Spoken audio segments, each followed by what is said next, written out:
Muy bien, pues es de grande bendición poder nuevamente meditar en su palabra, sabiendo que la palabra de Dios es bendición para nuestra vida, porque nos anima, nos exhorta y también, ¿por qué no?, nos señala nuestras deficiencias, aquello que nosotros debemos de corregir. Toca el turno para el verso número 7, dice la palabra de nuestro Dios, capítulo 11, verso 7, dice: cuando hayan acabado su testimonio, la bestia que sube del abismo hará guerra contra ellos y los vencerá y los matará. Nuestra hermana ya hizo una oración y confiamos que Dios está en control de todas las cosas y es Él quien nos habla en estos momentos a través de su palabra. Dice el apóstol Juan que cuando hayan acabado su testimonio, la palabra acabado se traduce o viene del original teleo, que se traduce también como terminar o consumado. Entonces Juan está diciéndonos que cuando hayan acabado, cuando hayan terminado, cuando hayan consumado, dice, su testimonio, su evidencia, su mensaje de fe en nuestro Señor Jesucristo. ¿Quiénes? Recordemos que los dos testigos, los dos olivos, están simbolizando a la iglesia en general, están simbolizando a todo creyente verdadero de Jesucristo. Entonces Juan dice que cuando hayan acabado el testimonio, el mensaje de Jesucristo que ellos traen, sucederá algo. Ahora, la iglesia de Jesucristo, un día, no sabemos cuándo, terminará de dar su testimonio, su predicación. Un día va a terminar. Un día esta era evangélica como le conocemos hoy en día, o tiempo también de gracia, terminará. No sabemos cuándo, pero es algo que va a suceder. Querramos o no querramos, o nos guste o no nos guste, va a terminar este periodo de gracia, este periodo de compartir el testimonio, la evidencia de Jesucristo al mundo entero. Va a terminar. Por eso, hermanos, es muy importante, o debe ser muy importante para todo creyente verdadero, o para toda la iglesia del Señor, dar testimonio, predicar de nuestro Señor Jesucristo, en todo tiempo, en todo momento, en todo lugar, con todas las personas. Porque un día eso terminará, un día esto va a cesar, un día esto va a ser consumado. Ya no habrá más o no será más el tiempo de predicar. Se cerrará por completo este tiempo, esta era evangélica.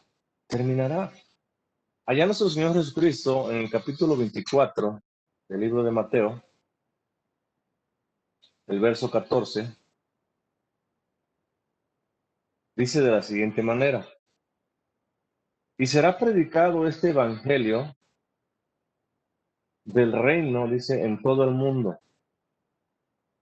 para testimonio, para evidencia. ¿A quiénes? A todas las naciones.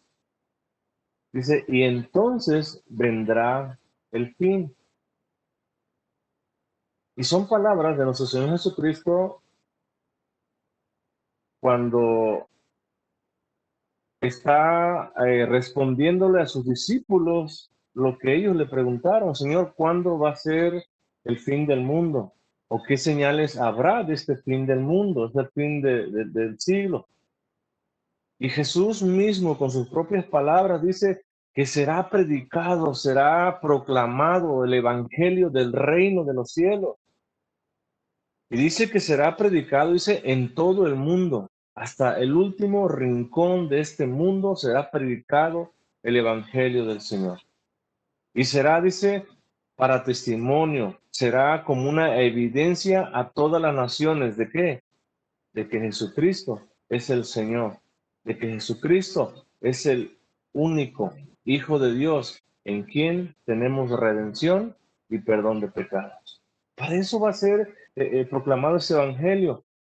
Y dice Jesús que cuando se dé ese testimonio en las naciones, dice, entonces vendrá el fin. Y esta es la primera de las tres señales que habla Jesucristo aquí en Mateo 24. Esta es la primera. Entonces, el tiempo de gracia, el tiempo de predicar, estará concluyendo cuando se acerque o cuando llegue el día final. Dice Juan que cuando hayan terminado de darle testimonio, la iglesia del Señor, dice, la bestia que sube, que brota, que viene, que sale, ¿de dónde dice? Del abismo, de ese pozo sin fondo, de ese pozo o ese abismo infernal. Ahora, esta bestia simboliza el mundo anticristiano. Es lo que está simbolizando esta bestia. Esta bestia que sube del abismo infernal. Simboliza entonces a todo el mundo anticristiano, a todo aquel impío, a todo aquel que rechaza a Jesús, a todo aquel que no quiere nada con Jesús, a todo aquel que persigue a Jesús y por ende a la iglesia del Señor. Esta bestia está simbolizando a este mundo anticristiano. Y no nada más anticristiano, sino también perseguidor de la iglesia. Esta bestia, al igual que todos sus seguidores, o el mundo entero en general que simboliza el anticristo, que simboliza el perseguir a la iglesia, son impulsados o son motivados de alguna manera por fuerzas infernales. Es decir, por Satanás mismo, quien se encuentra en este mismo abismo, en esta prisión de tinieblas, en donde se encuentra Satanás en estos momentos con todos sus ángeles, con todos sus seguidores.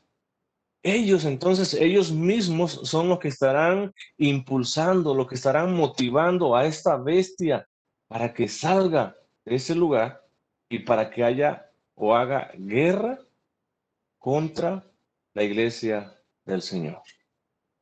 Ahora dice Juan que esta bestia que sale del abismo, que sube del abismo, dice hará guerra, va a luchar, va a pelear contra ellos, contra los testigos verdaderos de Jesucristo, contra la iglesia verdadera de Jesucristo, contra esa iglesia que proclama, oigan, con amor, con pasión, con esmero, con responsabilidad, siendo obedientes el mensaje de Jesucristo. Es contra ellos que esta bestia peleará, hará guerra. Es contra ellos. Y de alguna manera es el mundo que aquí simbolizado, el mundo impío en general, quien estará guerreando, quien estará luchando, quien estará peleando contra la iglesia de Jesucristo, contra cada creyente alrededor de todo el mundo que cree en Jesucristo. Y dice Juan, y los vencerá. Es decir, esta bestia, dice, alcanzará la victoria sobre la iglesia de Jesucristo. Y no nada más va a alcanzar la victoria, dice que también los matará, les quitará la vida, les dará muerte. Ahora, la bestia, es importante que entendamos esto. Esta bestia, hermanos, no matará a todos los creyentes,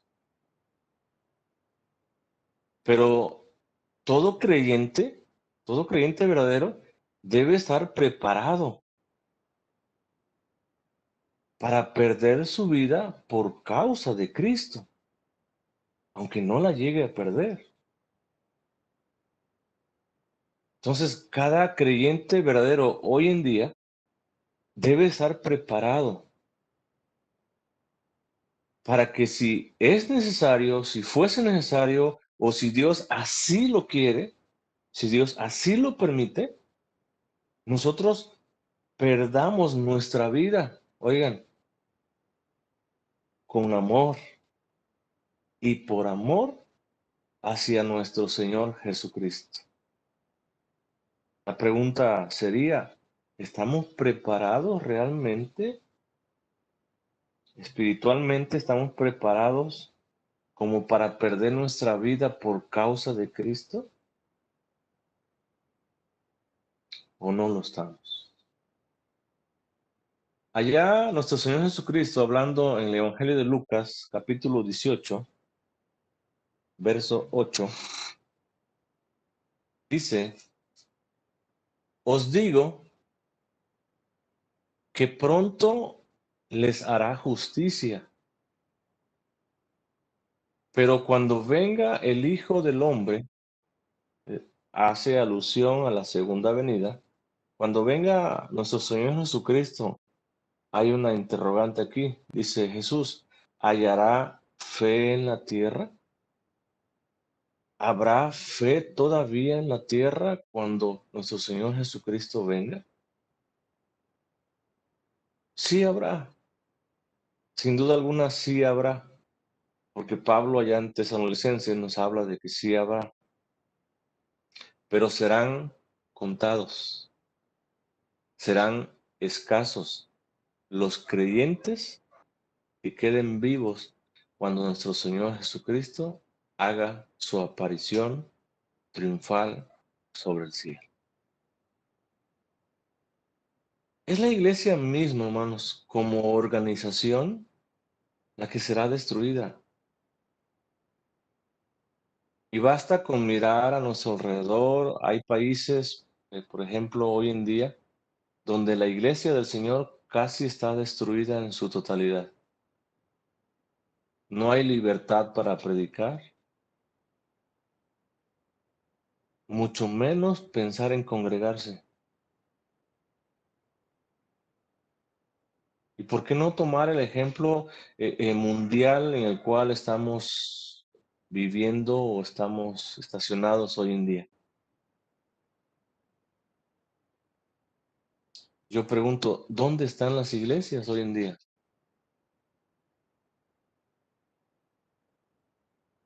¿En el internet?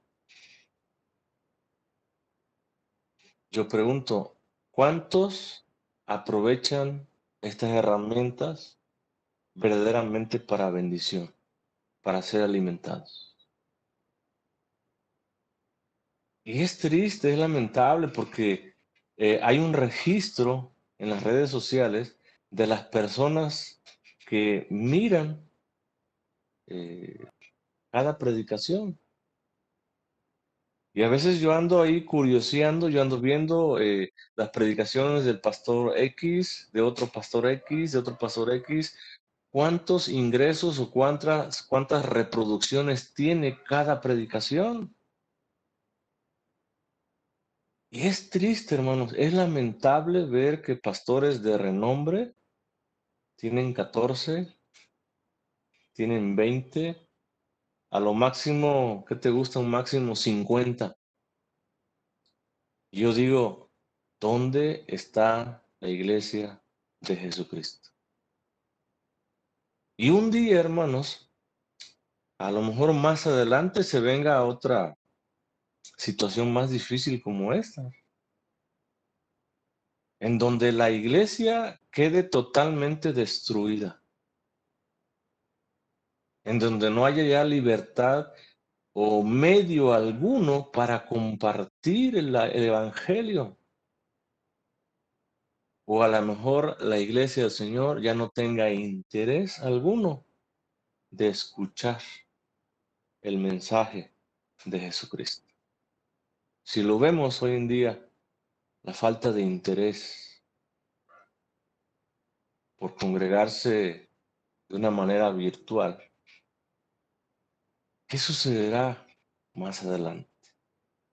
Y Juan dice, cuando hayan acabado su testimonio, cuando hayan acabado de predicar, de llevar ese mensaje de salvación al mundo entero, cuando cese, cuando sea consumado esa era evangélica, dice, la bestia, este animal que sube, que brota, que sale del mismo abismo infernal, hará guerra contra los creyentes, contra la iglesia de Jesucristo, contra aquellos que proclaman, contra aquellos que se alimentan y llevan ese mensaje al resto del mundo. Dice, y los va a vencer y los matará. La iglesia entonces será derrotada en esos momentos. ¿Por quién? Por la bestia, por el mundo anticristiano que se levantará con poder, porque Dios así lo ha establecido, porque Dios así lo permite. Dice el verso 8, y sus cadáveres,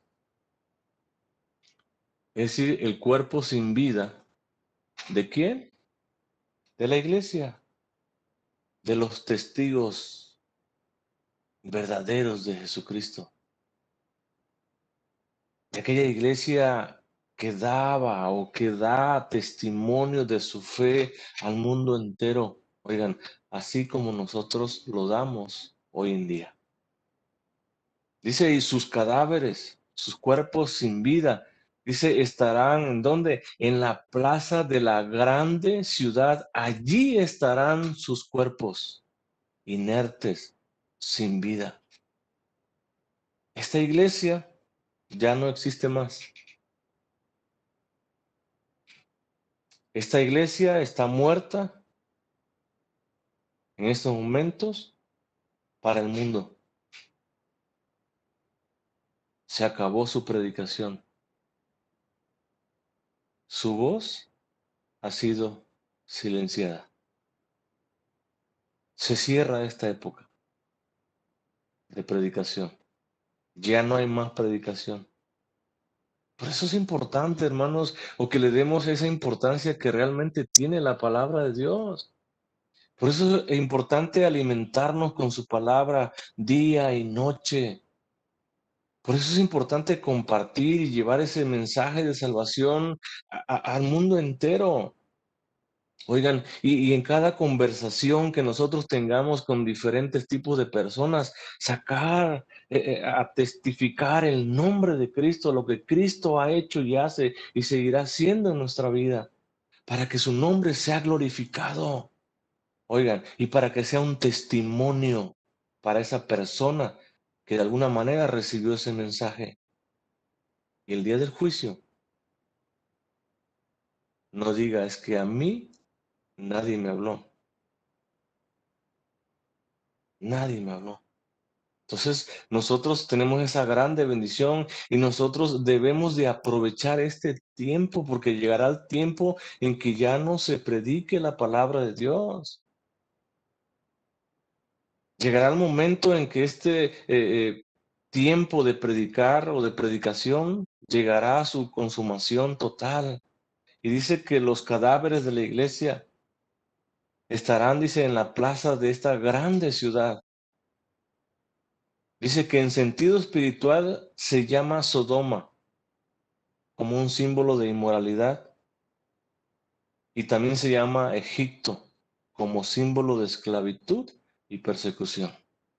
Basta con recordar quién era o qué practicaban los habitantes de Sodoma. Y aquí el apóstol Juan está asociando, está relacionando a esta gran ciudad que es Jerusalén con mismo Sodoma.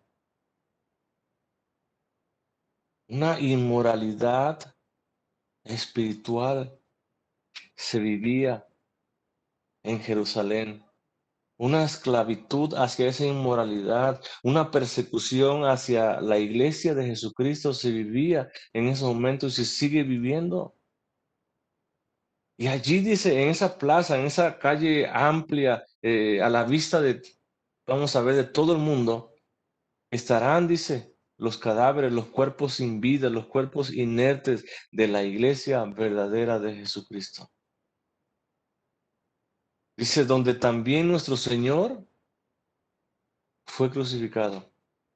Y notemos que dice, nuestro Señor, no el Señor de la gran ciudad, sino nuestro Señor. Yo te pregunto, ¿realmente Jesucristo es tu Señor? Y si tú respondes que sí es tu Señor, te hago una siguiente pregunta.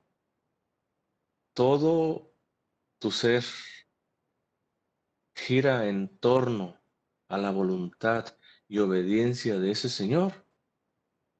Porque si tú me dices que no, Jesucristo no es tu Señor. Y podrás decir que es tu Señor, pero tu evidencia, tu testimonio estará diciendo todo lo contrario.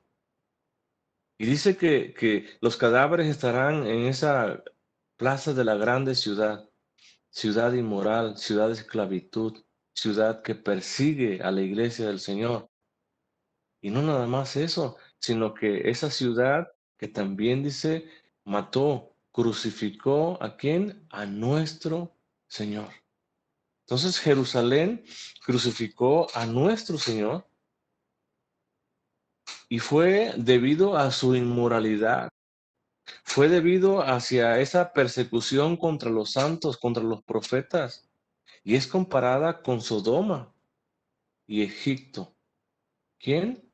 Jerusalén, la que un día fue la ciudad del rey, la que un día fue la ciudad santa de nuestro Señor. Hoy, Juan, siendo inspirado, siendo o estando recibiendo ese mensaje de Jesucristo mismo, porque recuerden que el Apocalipsis no es de Juan, ¿sí? Está recibiéndolo de Jesús mismo. Jesús está diciéndole a Juan precisamente, esa Jerusalén santa se ha convertido hoy en una ciudad inmoral, en una ciudad que persigue y mata a los santos y mata a sus profetas. Allá en Isaías capítulo 3, el verso 9, dice el profeta Isaías, la apariencia de sus rostros testifica contra ellos, porque como Sodoma publican su pecado, dice, no lo disimulan.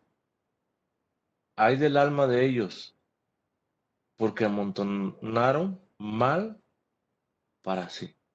Habla de una apariencia que no puedes esconder, que no puedes ocultar en ninguna manera. Una apariencia que testifica lo que realmente eran o somos. El rostro de ellos hablaba de lo que realmente ellos eran. Y se está refiriendo aquí a Jerusalén. Y aquí Isaías habla de una ciudad pecadora y la compara nuevamente como Sodoma, igual que Sodoma, la misma inmoralidad que vivía Sodoma. Recuerden que ni aún 10 justos había en ese lugar. Dice que ellos publican su pecado, dice, y no lo disimulan. De la misma manera se encontraba o se encuentra Jerusalén, una ciudad inmoral, una ciudad pecadora que no lo disimula, sino al contrario, lo manifiestan, lo expresan en cada momento de su vida. El profeta Jeremías, en el capítulo 23, el verso 14, dice, y en los profetas de Jerusalén he visto, dice, torpezas. ¿En quiénes? En los profetas, dice, en los mensajeros de Jerusalén, dice, he visto torpezas.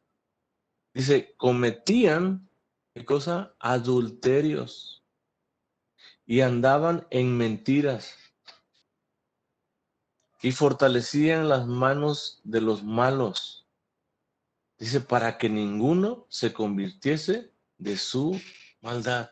¿Cómo estaba la situación de Jerusalén?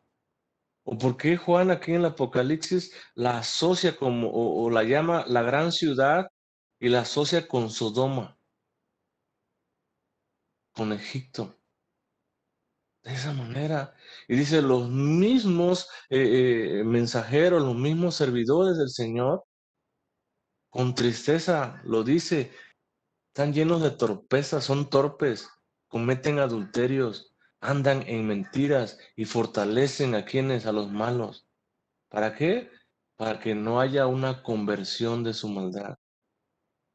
Dice, me fueron todos ellos como Sodoma y sus moradores como Gomorra, ciudades inmorales, llenas, atestadas de pecado. Tanto era la maldad de Sodoma que subió hasta la misma presencia del Señor y trajo juicio y acabó esas ciudades. El profeta Ezequiel dice en el capítulo 16, verso 46, dice, y tu hermana mayor es Samaria. Le dice Dios al profeta Ezequiel, tu hermana mayor es Samaria. ¿Mayor por qué? Porque había o habitaban ahí 10 tribus en el norte. Dice, ella y sus hijas que habitan al norte de ti. Y sigue diciéndole, y tu hermana menor, ¿por qué menor? Porque habitaban 2 tribus, la tribu de Benjamín y la tribu de Judá. Tu hermana menor, dice, es Sodoma. ¿Quién era su hermano mayor? Sodoma. Así se le nombraba a Jerusalén. De esa manera. Cuánta maldad, cuánta inmoralidad, cuánto pecado había en esta Jerusalén. Jerusalén que se levanta en contra de la misma iglesia del Señor y en contra de Jesús mismo. Mata a los profetas, matan a la iglesia verdadera de Jesús. Y no nada más eso, sino que también allí mismo crucificaron a nuestro Salvador, a nuestro Señor Jesucristo. Entonces Jerusalén, hermanos, ha llegado a ser no otra cosa más que el símbolo de Babilonia. Eso es lo que ha llegado a ser. Símbolo del mundo inmoral y símbolo del anticristiano, de todo lo que está en contra de Cristo mismo. Eso es lo que simboliza Jerusalén. Eso es lo que dice Juan, ciudad inmoral, en donde los cadáveres de la iglesia están tirados, inertes, sin vida, porque ellos, el mundo inmoral, se levantó en contra de la iglesia, porque guerrearon, porque lucharon contra la iglesia, la derrotaron, porque Dios así lo estableció, porque Dios así lo quiso, y dejaron tirados sus cadáveres en la plaza, dice, de esta gran ciudad que se le llama Sodoma y se le llama Egipto. Es lamentable, hermanos, una ciudad que tuvo infinidad de profetas, una ciudad que tuvo miles de llamados, de exhortaciones, una ciudad donde Jesús mismo estuvo presente, predicó, hizo señales, prodigios, milagros portentosos y nunca le reconocieron, sino todo lo contrario, le crucificaron en una cruz.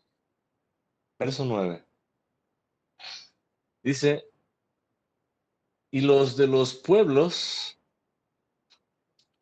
tribus, lenguas y naciones. Juan, recordemos que está hablando del mundo anticristiano, del mundo que persigue y mata a la iglesia del Señor. Por eso dice, y los de los pueblos, la gente de los pueblos, de todas pueblos, de todas tribus, de todas lenguas, de todas naciones, que persiguen a su iglesia. Dice, verán sus cadáveres ¿El cadáver de quién? De los dos testigos. Oigan, de la iglesia de Jesucristo. Y lo verán, dice, por 3 días y medio. Un tiempo simbólico, pero un tiempo muy pequeño, muy corto, muy breve. Dice, y no permitirán que sean sepultados. No lo van a permitir. La palabra sepultados viene del original y se traduce como monumento sepulcral, así se traduce, o como memorial. Y dice Juan que no van a permitir ellos que sean sepultados, no van a permitir que sean llevados a ese monumento sepulcral, no van a permitir que tengan ellos ahí un memorial. Oigan, un escrito para recordar. Y eso lo impiden al no ser sepultados. En otras palabras, las fuerzas anticristianas, el mundo anticristiano, quiere borrar del mundo entero todo recuerdo de Cristo. Por eso es que no quieren que se sepulten, por eso es que los dejan ahí tirados en esa gran plaza, de esa gran ciudad inmoral, de esa gran ciudad esclavizada en la inmoralidad, donde también en su momento crucificaron y dieron muerte a nuestro Señor Jesucristo. En el Salmo 79 dice el verso 2: dieron los cuerpos de tus siervos por comida a las aves de los cielos, la carne de tus santos a las bestias de la tierra. Fíjense a qué estaba expuesto la iglesia que había muerto, la iglesia que estaba tirada prácticamente en esa plaza de esa gran ciudad. Estaban expuestos a ser comidas por las aves de los cielos, estaban expuestos a ser devorados, mutilados, comidos por las bestias de la tierra, por los perros. Dice el verso 3: derramaron su sangre como agua en los alrededores de Jerusalén y no hubo quien los enterrase. ¿Por qué motivo no los enterraron? Oigan, para que no se recordara el nombre de Cristo en ese memorial. Hoy en día queremos recordar algo, vamos a un memorial. Una torre, un símbolo, es un memorial de algo, de un suceso, de un acontecimiento. Por esa razón, ellos no permitieron que la iglesia fuese enterrada. Verso 10 dice, y los moradores de la tierra. ¿Quiénes son los moradores de la tierra? Sin duda Los, alguna, según el contexto, el mundo impío, el mundo perseguidor, aquellos que persiguen y dan muerte a la iglesia, a esos dos testigos de los cuales habla Juan. Dice, se regocijarán. Esta palabra regocijarse también se traduce como estar alegre, es decir, estarán alegres cuando vean a la iglesia en sí muerta, inerte, sin poder, sin predicar. Dice que ellos van a estar alegres, ellos van a estar felices, ellos estarán gozosos totalmente. Dice sobre ellos. Y los moradores de la tierra se regocijarán, dice, sobre ellos. No es que estén encima de la iglesia o que los anden pisando a los cadáveres, no, no, nada de eso, sino que por ver los cadáveres o el ver los cadáveres les traerá a ellos gozo, alegría, felicidad. Por ver esa iglesia que predicaba muerta, por ver esa iglesia que les anunciaba el evangelio, ahora la ve sin voz, la ve sin poder. Ellos harán fiesta, ellos estarán alegres, se van a regocijar, estarán gozosos en esos momentos. Y Juan sigue diciendo, y se alegrarán, dice, y se enviarán regalos unos a otros. Es increíble en verdad, este gozo que ellos van a tener, esta alegría, ¿no? Cuando vean a la iglesia totalmente derrotada, muerta, sin poder, esa iglesia que testificaba y le señalaba y le decía, arrepiéntanse, porque el tiempo del fin se acerca, conviértanse a Jesús. Ahora, para ellos era un tormento eso. Ahora, sin esa predicación, ellos están gozosos y se van a enviar ese regalos unos a otros. Dice, porque estos dos profetas, ¿quiénes son esos dos profetas? La iglesia de Jesús, habían, dice, atormentado. ¿A quiénes? A los moradores de la tierra, es decir, al mundo impío, al mundo perverso, al mundo malo. Había sido atormentado ¿por quién? Por la iglesia, por el testimonio que tenía la iglesia de nuestro Señor Jesucristo. Ellos habían sido atormentados por el mensaje de salvación, que ellos se rehusaban y se rehusaron siempre a aceptarlo. Ahora es interesante esta palabra atormentado. Según ellos dice, porque estos dos profetas habían atormentado. ¿A quiénes? A ellos. La palabra atormentado se traduce como torturar, como afligir o fatiga. Es decir, ellos estaban cansados ya de escuchar ese mensaje, pero nunca hubo una conversión.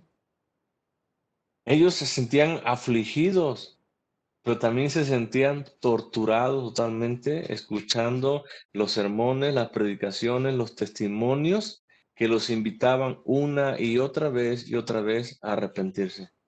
Por esa razón hicieron fiesta, por esa razón se regocijaron y se enviaron hasta regalos unos a otros para festejar este acontecimiento.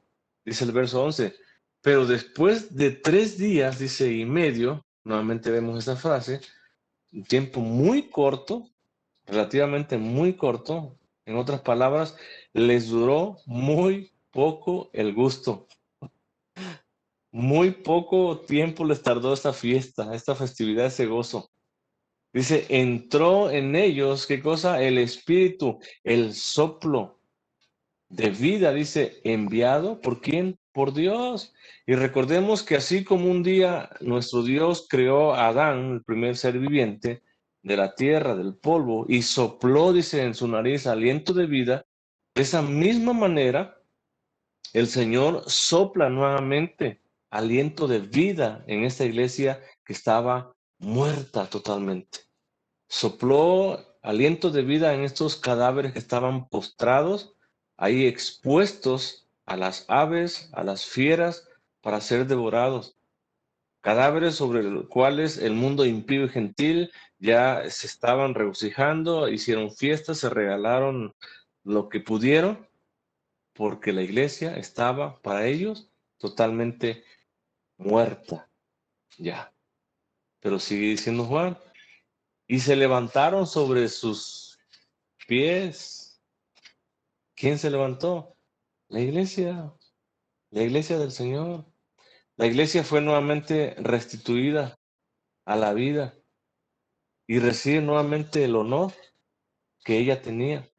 Pero esto ahora lo vamos a ver, que esto sucede en contexto o en conexión con la segunda venida de Cristo. Justo antes de que se toque la séptima trompeta, que vamos a ver más adelante, y justo antes, o momentos antes, instantes antes, segundos antes de que se anuncie el juicio final. Esto acontece.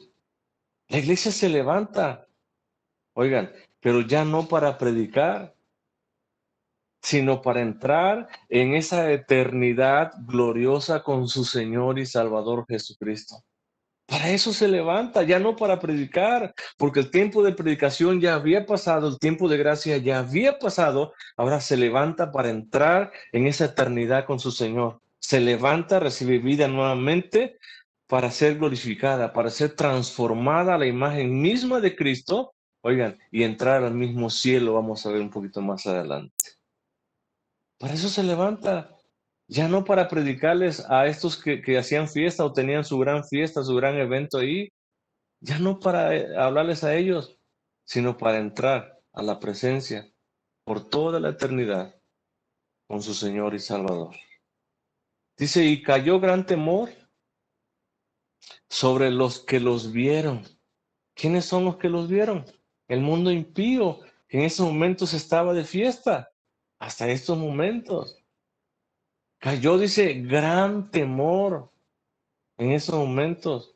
Oigan, pero su tiempo de arrepentimiento ya pasó. Ahora les espera el gran día del juicio final.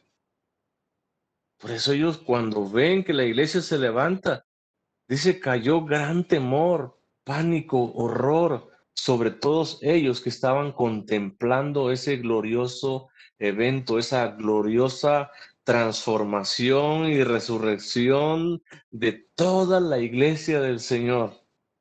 Evento que vamos a experimentar todos nosotros un día, porque si Cristo resucitó, tenemos nosotros la certeza de que también nosotros un día vamos a resucitar y seremos transformados, seremos glorificados. Oigan, y estaremos entrando a la eternidad gloriosa con nuestro Señor Jesucristo. Dice el verso 12, y oyeron. ¿Quién fue el que oyó? Ahora la iglesia. Aquella iglesia que estaba o que resucitó, dice, y oyeron una gran voz del cielo, la misma voz de Jesús, que en repetidas veces le habla a Juan. Esa misma voz escuchó la iglesia, que les decía, ¿a quién? A la iglesia, no a los que estaban enfiestados ahí. Bueno, en estos momentos ya estaban aterrorizados, llenos de pánico, de temor, sino a la iglesia les dijo, subid, dice, ¿a dónde? Al cielo. Dice, y subieron al cielo en una nube. La iglesia glorificada, es decir, que había experimentado ya la resurrección y la transformación, suben ahora al cielo, a la presencia de Dios mismo, a la presencia del Creador del universo, a la presencia del Cordero, aquel Cordero que murió un día para darnos ese privilegio, esa bendición de estar en ese lugar. Y allí morará o moraremos por toda la eternidad. Dice Pablo allá la primera carta de los Tesalonicenses, capítulo 4, verso 16, dice, porque el Señor mismo con voz de mando, con voz de arcángel y con trompeta de Dios, ¿quién? El Señor mismo. Se escuchará la voz de Jesús que nos estará llamando, que nos estará diciendo, suban acá, vengan acá. Dice que descenderá del cielo y los muertos en Cristo, los que hayan muerto ya en esos momentos, dice, resucitarán primero. Luego nosotros, los que vivimos, los que hayamos quedado, seremos, dice, arrebatados juntamente con ellos en las nubes. ¿Para qué? Para recibir al Señor en el aire. Y así estaremos por siempre con el Señor. Y este es el evento glorioso, majestuoso que experimenta esa iglesia muerta, esa iglesia que había sido perseguida, atribulada, esa iglesia que murió como consecuencia del mundo perseguidor, como consecuencia de ese ataque, de esa lucha, de esa bestia y de ese mundo inmoral. Resucita nuevamente. Dios sopla en ella aliento de vida y resucita y es transformada, es glorificada y es arrebatada a los mismos cielos en la presencia de nuestro Señor Jesucristo. Qué glorioso escenario, hermanos. Ese cadáver o esos cadáveres, ese polvo, escucha la voz del Señor. Un día cuando nosotros, si no viene el Señor antes, muramos, Nuestro cuerpo verá corrupción, nuestro cuerpo será desintegrado y vuelto al polvo. Pero aún ese polvo, o en la condición que nosotros nos encontremos, escuchará la voz del Señor. ¿Puedes imaginarte eso? Si tienes ya 100, 200 o 500 o 1000 años ya en la tierra sepultado, un día escucharás la voz de tu Señor que te llama y te dice, ven, sube al cielo, a la presencia mía, para que mores a mi lado por toda la eternidad. Qué glorioso será eso, hermano. ¿Cómo será? ¿Quién sabe? Pero bástate el saber que si Cristo resucitó, tú resucitarás también y entrarás en la misma presencia del Señor. Y este glorioso evento que sucedió a esa iglesia que estaba tirada en la calle, en la plaza de esa gran ciudad inmoral, perseguidora, sucedió. Y dice Pablo en el verso 18, por tanto, alentaos, anímense, consuélense los unos a los otros con estas palabras. Qué grandes palabras de consuelo son estas, hermano. El saber que nosotros hemos recibido la vida eterna. El saber que Cristo vino y murió para darme salvación y para darme vida eterna al lado de nuestro Señor por toda la eternidad. Qué palabras tan hermosas, el saber, el escuchar que un día dice, resucitaremos. Si ya has muerto, vas a resucitar primero.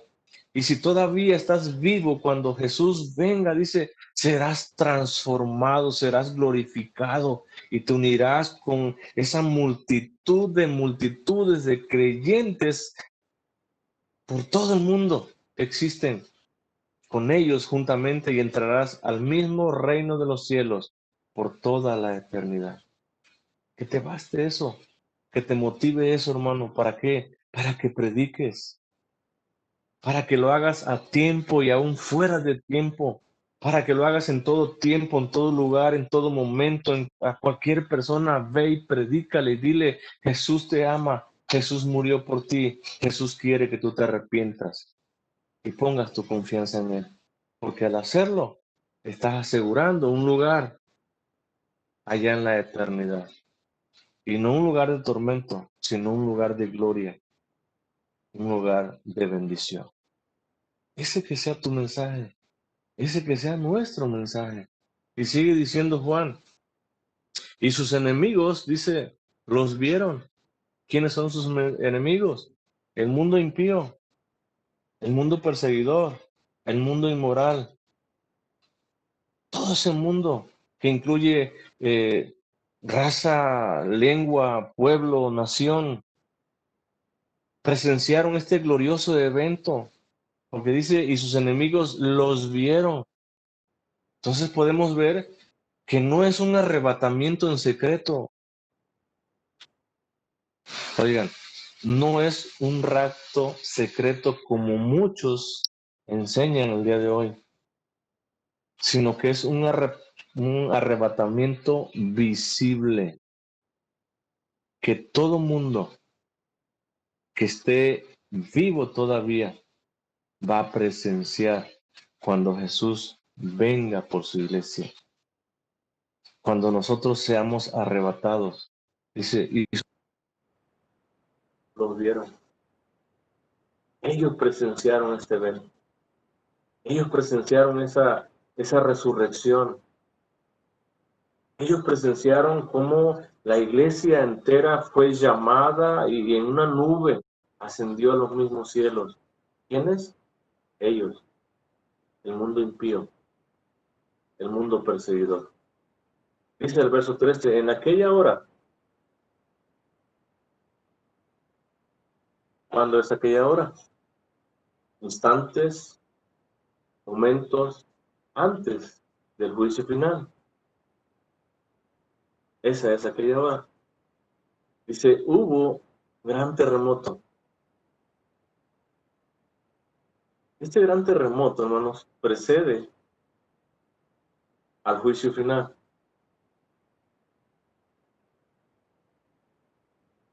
Este gran terremoto sucede instantes antes del juicio final. Y como consecuencia de ese gran terremoto, porque dice que es un gran terremoto, instantes antes del juicio final sucede, dice, la 10ª parte de la ciudad se derrumbó, cayó. Ahora, tal vez te preguntes, ¿cuál ciudad? La Jerusalén inmoral, la Jerusalén perseguidora, que simboliza al mundo anticristiano, no en sí de una forma literal Jerusalén, sino que está simbolizando al mundo entero que persigue y rechaza a Jesús. Todos ellos. Dice que será derrumbada esa ciudad, que caerá esa ciudad. Dice, y por el terremoto murieron en número de 7,000 hombres. Este número es simbólico también, pero el 7 recordemos que es un número completo. Entonces nos habla de que todo el número que había sido ya destinado para ser destruido con ese terremoto, verdaderamente todos y cada uno de ellos murieron. Todos aquellos hombres que Dios había ya predestinado para morir instantes o segundos antes del juicio final por causa de este terremoto, verdaderamente murieron. Pero dice Juan, y los demás, ¿quiénes son los demás? Los impíos, ¿sí?, que no murieron como consecuencia de este terremoto, porque ellos no tenían que morir en este terremoto. Dice, se aterrorizaron, oigan, se llenaron de temor, se espantaron. Y como una consecuencia de ese temor, como una consecuencia de ese terror, dice, dieron gloria al Dios del cielo. Ahora, tal vez tú te preguntarás, ¿hubo una conversión? Porque dice que se llenaron de terror y en esos momentos ellos dieron gloria al Dios del cielo. Esta gloria a Dios es provocada, notemos esto, por el terror o por los acontecimientos que estaban ellos presenciando en este momento. Nunca es una conversión, o nunca hubo una conversión en sus vidas,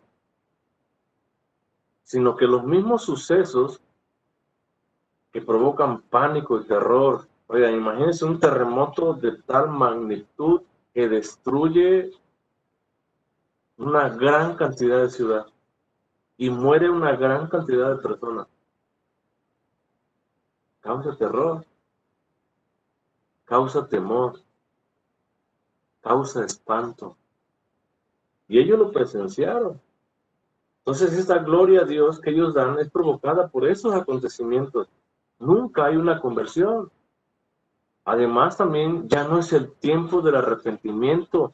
Ya el tiempo de arrepentimiento quedó atrás, ya pasó. El tiempo de la gracia se cerró. Ahora es el tiempo del juicio final. Ya no hay una conversión en ellos. No solamente dieron gloria a Dios, ¿por qué? Porque estaban aterrados, estaban atemorizados en grande manera, pero nunca verdaderamente hubo una conversión. Porque si recuerdan en el capítulo 9, todos esos juicios que Dios derramaba y estuvo derramando constantemente en el mundo impío y perseguidor, nunca experimentaron o vinieron a un arrepentimiento, sino que dice Juan, siguieron practicando las mismas cosas que hacían antes, una y otra vez. Entonces no hay una conversión en su vida. Nunca la hubo, ni tampoco la habrá. ¿Por qué? Porque ya no es tiempo. El tiempo de la salvación, mis amados hermanos, es hoy. No es mañana, es hoy. Y si tenemos que arrepentirnos de algo delante del Señor, hagámoslo hoy. Hoy que todavía es tiempo. Si tenemos algún conocido, algún familiar, algún amigo, o simplemente te encuentras a alguien en el camino, dile, el día de arrepentimiento es hoy. Mañana puede ser demasiado tarde. Mañana a lo mejor no nos levantemos. O a lo mejor el Señor viene en estos momentos. Y ya no va a haber tiempo, ni será el momento de un arrepentimiento. Arrepintámonos hoy. Entreguemos nuestra vida al Señor hoy. Oigan, trabajemos para el reino de los cielos hoy. Sirvámosle al Señor hoy, con todo lo que tenemos, con todas tus fuerzas, con todo lo que tú tengas, sírvele al Señor hoy. Porque a lo mejor mañana no lo puedes hacer, o mañana sea demasiado tarde. Dice el verso 14 y terminamos. El segundo ay, o el segundo lamento, porque el ay es un grito de lamento, de aflicción también. Dice el segundo lamento, aflicción o ay, pasó. Y aquí dice el tercer ay, viene pronto. Todo el escenario, hermanos, está listo en estos momentos para el gran día del juicio final. Todo está listo. La hora de la recompensa se acerca. Está listo. Y va a venir. ¿Recompensa para bien o recompensa para mal? Si Jesús es una realidad en tu vida y vives según los preceptos de Jesús, hay un gran galardón, hay una gran recompensa. Pero si Jesús no es tu Señor, si Jesús no ha entrado en tu corazón y lo has aceptado como tu Salvador, si has postergado de alguna manera ese encuentro con Jesús, yo te sugiero que apresures ese momento, porque no sabemos. El futuro es incierto. El futuro no nos pertenece. Nos pertenece este instante. Y en este instante puedes abrir tu corazón y decirle, Señor Jesús, gracias por salvarme. Gracias por morir por mí. Gracias por aceptarme en tu familia. En ese momento puedes decirle, Señor, yo me arrepiento de toda la vida inmoral que he llevado. De toda esa forma equivocada la cual lo he vivido o he practicado. Porque un día quiero entrar, quiero morar en esa eternidad a tu lado. Este es el momento.